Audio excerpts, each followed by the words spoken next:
Lho guys, iki sing lagi viral meneh guys iki. Iki jalan perkampungan sing dicat unik banget iki guys. Nah, iki tak lonke guys gen jelas. Lho iki malah gambare kuburan, kupu-kupu kembang. Lah iki Nippon iki endos guys. Nah, dadi yen dicat iki dadi viral, terus entuk endos kok produk cat guys. Nippon Paint. Lah iki ning panggone ning endi? Iki panggone ning Desa Mener Segara Kidul.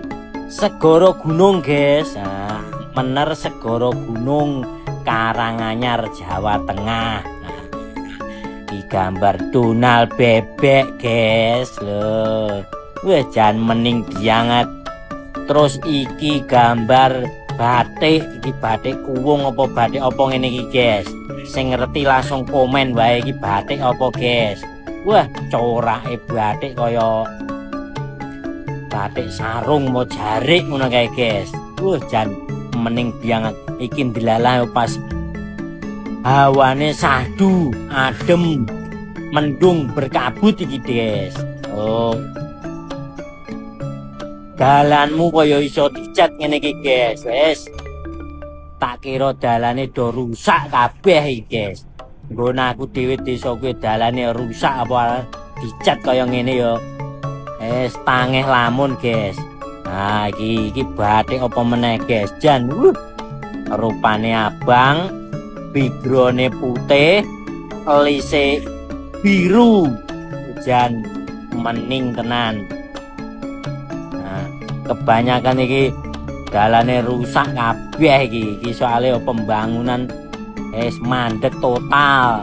Mergane renek ragat ya ra diragati masyarakate dhewe ora iso. Jadi kudu ragat swadaya dhewe. Oh, iku bathike jan. Boro-boro ngecat kaya ngene guys.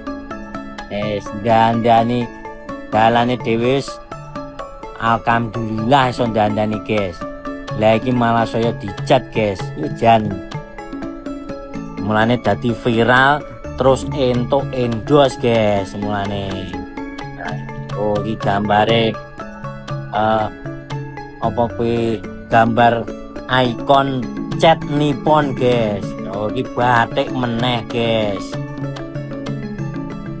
Panggone wae wis mendukung guys. Iki ning desa wisata Segara Gunung guys. Jadi yo mendukung banget. Lah iki ular tangga iki guys. Ular tangga mainan zaman dulu, mainane cah cilik dhisik iki hewes-hewes ngono kae munggah tangga. Lah iki buateke abang ireng jan nyolok tenan guys iki guys. Oh. Batik abang, background-e ireng, lise putih. Jan elok tenan to guys. Ae ngarep iki batike ireng karo putih. Jan elok to guys. Jal. Ngendi sing iso dicat kaya ngene iki guys. Nah, galane kabeh do rusak kabeh.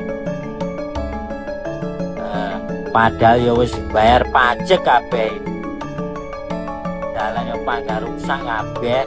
Ora iso kaya ngene apa meneh dicat guys. Paling yo dilapur yo nggon kiwa tengen pinggire kae guys. Nah, kan ngene lho guys. Nah, tek guys kene iki.